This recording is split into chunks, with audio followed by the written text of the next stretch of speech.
Hey guys, so what are we doing today? I'm in a bit of a sticky situation here. I'm at Sears right now. Yes, Sears. Finished my shopping. Was in Sears for maybe 45 minutes to an hour. Finished my shopping. Ready to go home. Walked into my car and try to turn it on, and guess what? Nothing at all. But all the lights work. I mean, everything on the lights on the dash work. The radio works, the blow motor works, everything works. But I'm trying to turn this car on, and it's not cranking over. And I've tried it 15 times. Back and forth. I tried it 15 times and it won't crank over. So basically what I did was I went out and I checked my headlights. I was thinking the battery. I don't know why I'm thinking the battery, but I've only been out of the car for like an hour and a half. Well, I'd say about an hour. And I didn't leave the lights on because it's 4 o'clock in the afternoon. I didn't leave the lights on at all. I didn't leave anything on. I'm pretty sure it's not the battery. In fact, I know it's not the battery at this point. But let me just give you some backstory on this. I had this situation a couple of times during the last 6 months where I couldn't get the car to start, but I played around the terminals to the battery. I kind of wiggled it a little bit, got to start. I actually did that about 15 minutes ago. Didn't do anything. So that's not the cause of it. About a month ago, I did have this situation where I was right in the morning. I was ready to go to work. I got into my car and it wouldn't crank. So I did it about 3 to 5 times, pressing the gas. 3 to 5 times I did it, and eventually it did crank up and it did start. This time around, I did it 15 times and nothing. All right, nothing happened. So I was able to get somebody to help me out with a jump. This car right next to me, nice guy, parked right next to me and put some cables on it. Nothing. Same thing. All the lights work.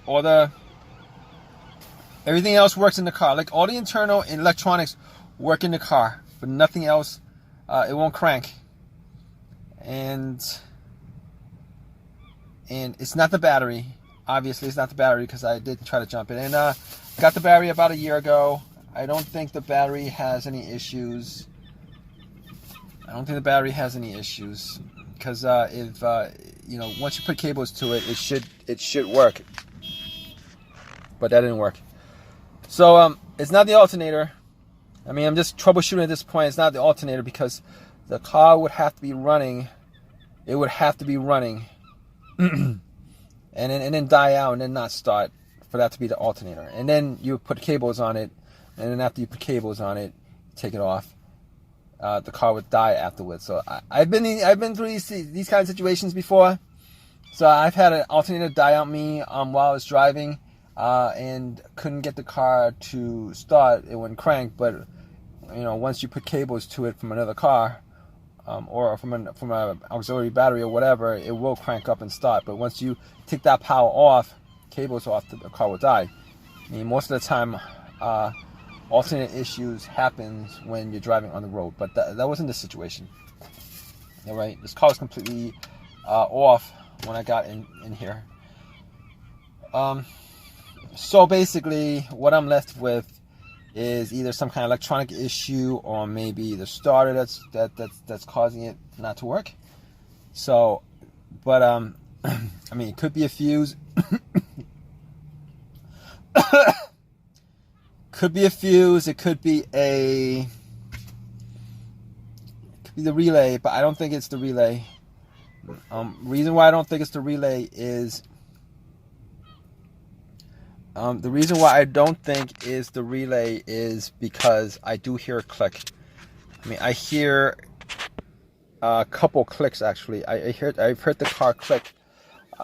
Couple clicks. I've heard the car click every time I try to start it. The car will click. It'll click. It'll click. It's like a click. So it'll click.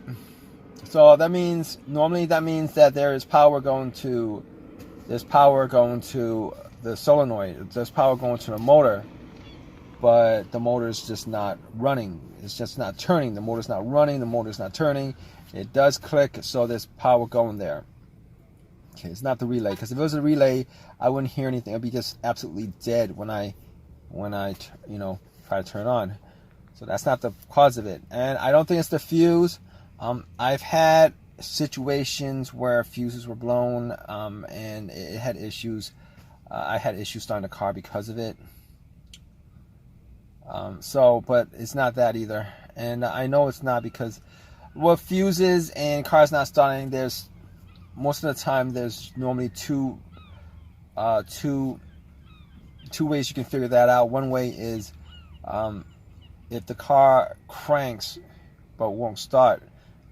I mean, well, if the car cranks but won't turn over, it might be the fuse. It might be the fuse, not 100% the fuse, but it could be a couple other things. But one of the fuse would be one of those issues. Or if there is no electricity at all going to the car, like you won't have any kind of lights at all. It'll be like if it was disconnected from the battery, nothing at all. So if that's the case, then it could be a fuse, a blown fuse, a main fuse or whatever, but that's not the case here, because I am getting a lot, electricity. I am getting everything works except it won't crank over. That's the problem. So my only option after this is to bump the starter, which I will do. I will bump the starter, see if I could get it to work one last time, and if it does turn over after I hit it with a crowbar, which I do have a long crowbar. I'm going to try to hit it with a long crowbar and see if it does work. That's pretty much my last option at this point after troubleshooting all of this. Now I will say that my starter on this car, I changed it out maybe like a year and a half ago. So I changed the starter out a year and a half ago. I am right now really disappointed that I didn't get an OEM starter. I bought a rebuild starter with a warranty on it. I don't know how long that warranty is, maybe like 1 year lifetime. I don't know. I think it's a 1 year warranty or whatever it is. But if you guys know anything about rebuild starters, they're not 100% the most reliable things you could buy as far as the starters are concerned. Reason being is that when they rebuild these starters, they only rebuild the part that's broken. Every other part works. Every other part works. I mean, no, not every other part. What am I talking about? Every other thing on the starter has the same mileage as when it was taken out of the car. So let's just say if the car had 150,000 miles on it, they'll replace the part in the starter that broke, but they won't replace everything, the whole entire thing. Because then I think at that point it would be like brand new if they replaced everything. They won't even replace all the major parts. Unfortunately, what they'll replace is one single part of the starter that's broken, and everything else they'll clean up. I don't know. It's an amazing process. I haven't looked into it, but the fact that they could get a starter you hand into them, like looking like a piece of rusted junk, and then cleaning it up to the point where it looks like it's brand new. But regardless, they don't change out all the parts in there. So, and that's the case probably here. But I'm gonna go out. I'm gonna try to bump it. I'll keep you guys updated. All right, guys. So I was able to get it to crank up one time, yesterday. I was able to get the car to crank up after I bumped it a couple of times and tried to start a couple of times. On the fifth try, it did crank up, and I was able to get it home. But once I turned off the car and tried to turn it on again, it wouldn't start. I would have the same symptoms after that. Though it was the starter, definitely the starter that was causing the issues. It's definitely the starter that was causing the issues on it. And so I did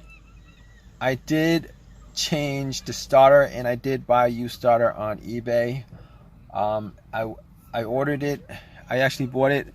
I went to a junkyard that very same day, got it, and I'm pretty sure that starter had, like, you know, it's a used starter. It's an OEM starter. I wasn't gonna get like a rebuilt starter again, knowing what I know about rebuilt starters. So I put that in. Hopefully there was like $40 or whatever, and hopefully it'll last me a lot longer than this rebuilt starter has. So I mean, that's I've had experiences with rebuilt alternator starters. They go out. After I put them, install them, they go out. I've had an alternator that I went out like about a year and a half after I put it in. It's not supposed to do that. It's supposed to last maybe like 150,000 miles, 125, 150 before it goes out. So it wasn't the worst situation, but I really wish that situation didn't happen, because I lost so much time. Hours and hours. Well, I did lose 30 minutes yesterday, about 30, 40. I lost an hour yesterday, and then today I lost maybe like 2 hours putting it in. But hey, but it is what it is. Stuff happens. Back on the road again. But so if you guys have any questions, you know, comments or whatever, feel free to leave your comment in the comment section. Please give me a thumbs up. Please subscribe. All that good stuff. All right, guys, take care.